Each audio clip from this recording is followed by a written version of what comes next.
구독자 여러분 안녕하세요. 놀빈입니다. 오늘은 짐 콜린스의 경영사상 중에 하나인 사람 먼저 그 다음 일이라는 컨셉에 대해서 말씀드리도록 하겠습니다.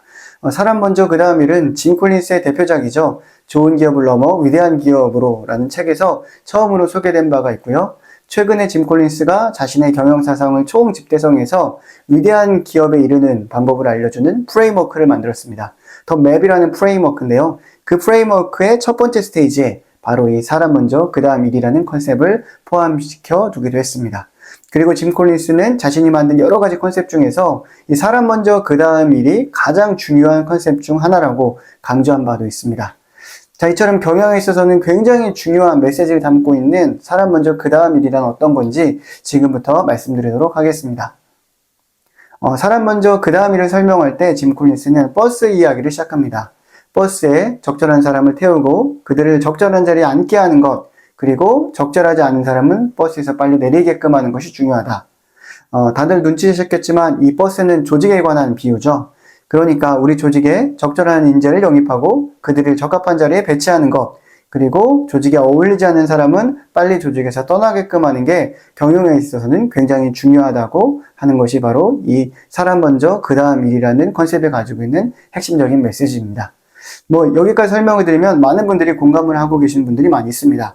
인재가 중요하고 좋은 사람을 뽑고 좋은 사람들과 함께 일하는 것이 중요하다는 것을 모르는 사람은 아무도 없으니까요. 그리고 경영자들이 나도 그걸 굉장히 중요하다라고 생각하고 있다라고 말씀하신 분들도 굉장히 많이 있습니다. 하지만 여기서 중요한 것은 경영자 혹은 리더가 그와 같은 생각을 가지고 있는 것이 아니라 실제로 여러분의 조직, 여러분의 기업에 그러한 시스템과 프로세스가 장착이 되어져 있어서 좋은 인재가 실제로 영입되고 있고 그들이 적절한 자리에 배치되고 있느냐, 이것이 훨씬 더 중요한 일이 되겠죠. 자, 그래서 이 사람 먼저 그 다음 일은 경영자가 그렇게 생각하고 있다가 아니라 여러분의 조직, 여러분의 기업이 그러한 컨셉을 가지고 적절한 시스템과 프로세스를 체계적으로 구축하고 있으며 실제로 적절한 인재들이 우리 회사에 들어와서 성과를 내고 있느냐, 이 전체를 다 아울러서 설명하고 있는 컨셉이다 라고 말씀드릴 수 있을 것 같습니다.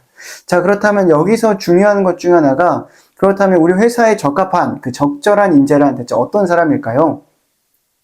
네, 여러 가지 방법으로 그 좋은 인재, 적절한 인재를 구분할 수 있겠지만 제 개인적인 생각으로는 학력, 경력, 그리고 여러 가지 조건들보다는 이 두 가지를 보셨으면 좋겠습니다. 바로 역량과 그 사람의 과거의 성과, 이 두 가지를 가지고 그 사람의 실력을 가늠해보고 그것에서 여러분이 우리 조직에 필요한 역량과 성과를 낸 경험을 가지고 있는 사람이라면 우리 조직에 필요한 적합한 인재라고 판단을 해도 되지 않을까 라는 생각을 한번 가져봤습니다.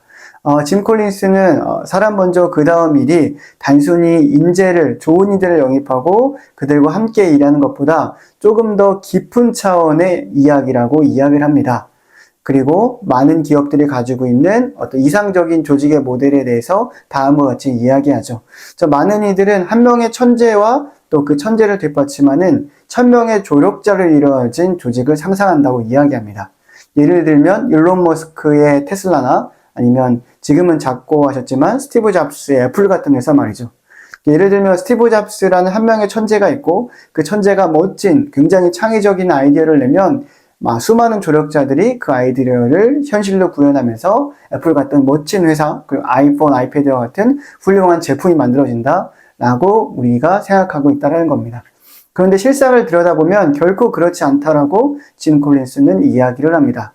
애플의 예를 들면 애플 안에는 스티브 잡스도 있었지만 스티브 잡스가 사망한 후 지금까지 애플의 CEO를 맡고 있는 팀 쿡이라는 경영자도 있었고요. 또 조너선 아이브라는 멋진 디자이너도 있었고 또 창업 초기에는 스티브 잡스와 함께 창업했던 스티브 워즈니악이라는 좋은 파트너도 있었습니다.